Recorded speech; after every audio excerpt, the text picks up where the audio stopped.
The Legend of Heroes isn't exactly a well-known RPG franchise, as many of you know, especially when it's compared to games like Final Fantasy and Dragon Quest. However, the release of the Trails in the Sky games on the PSP and Trails of Cold Steel on the PlayStation Vita has really given the series a name for itself among the handheld community. Not only did Cold Steel release on the PlayStation Vita, but it has a sequel that is releasing today. So, as you may have guessed, here is my review of the PlayStation Vita version of The Legend of Heroes Trails of Cold Steel 2.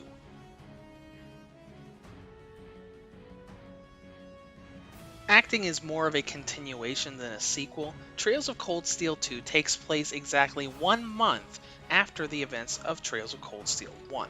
Class 7 is scattered throughout Erebonia, and the country is in the middle of an intense civil war. Rean Schwarzer, the main character of the first game, finds himself trapped in a mountain range in the aftermath of the final battle from the first game. Upon recovering, he vows not only to reunite with his classmates, but also to find a place for himself in the world and in this war. Now, as I said before, the story really feels more like a continuation than a sequel. Everything from how the plot is shown to you, from the fact that you start in the level 40 range in the game, all of it really just comes together and feels more like you're continuing a previous story instead of starting a completely new game.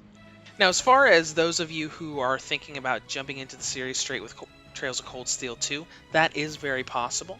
When you first boot up the game and go through the main menu, there is a backstory section on the main menu that has a very extensive and in-depth basic description of each chapter of the first game. So if you haven't played the first game and want to jump straight into the second game, that is an option for you. Just like its predecessor, Trails of Cold Steel 2 is a turn-based RPG with a variety of other elements thrown into the mix, from minigames, exploring dungeons, fighting off enemies and bosses, to developing bonds with other characters in character events. Now, the first thing to talk about is everything that changed from the first game to the second game. One of the biggest changes that you'll notice is that this is not a school simulation game. You will, rather than going through classes each chapter, you're actually going to be exploring Erebonia, going through towns, going through dungeons, advancing the story through boss fights in said dungeons, and moving on to the next area, much more like traditional RPGs. You're still going to get the off days where you can use bonding points to develop relationships with other characters, but pretty much everything else about that school life from before is gone now. Probably the biggest noticeable change is the inclusion of mech battles as you play through the game. You'll have your normal dungeon crawling sequences and battles and bosses through there, but you're also going to have story-based battles where you're going to be piloting a giant robot fighting other giant robots. These go by a little bit different than normal combat, focusing more on trying to find weak points in armor rather than just doing arts and doing skills. You also have a bit of customization you can do with your mech. You can create and equip equipment that will change their stats. Now, as far as combat itself, not much is different than before. Most of the changes in normal combat are balancing and a couple of extra features like obtaining new ultimate attacks as you go through story events and go through boss fights, and some story-involved abilities that Rean gets, which I can't really show or talk about because spoilers.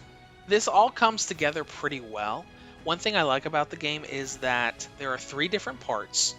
The first part and the third part are very story-driven and linear, but the second part gives you a lot more freedom where you can go and activate the next story sequence, or you can go do side quests here, or go explore here, or go through this dungeon. There's a lot of freedom in that section, and it really mixes the formula up a little bit. Now, length. If you recall, The Legend of Heroes Trails of Cold Steel lasted about 50 to 60 hours on a single run.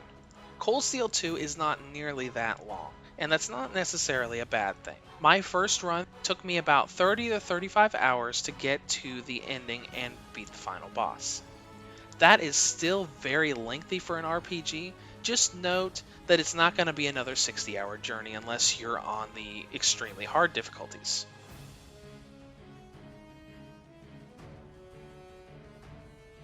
Now, as far as presentation is concerned, there's a lot of detail and the visual presentation is very pretty, just like it was in the first game. There are a few jagged edges here and there, but all in all, the game was really well done in terms of graphics.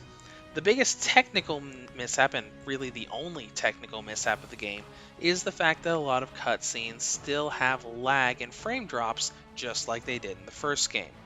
Granted, there aren't as many laggy scenes in Trails of Cold Steel 2 as there were in the first game, but the biggest part of this is the fact that those frame drops do not happen in gameplay, so it's not going to affect how the game plays, just how a few cutscenes play out for you. The Legend of Heroes Trails of Cold Steel 2 is one of the most anticipated PlayStation Vita and PlayStation TV games of 2016. While there are some frame drops and cutscenes, the game has a compelling story for fans of the first game, and there's a good mix of changed and added in features to make this feel like it's not just a copy-paste job with a new story. Reviews to Go rates The Legend of Heroes Trails of Cold Steel a 9 out of 10. If you'd like to comment on this further, feel free to below or head to the site at www.reviewstogo.com.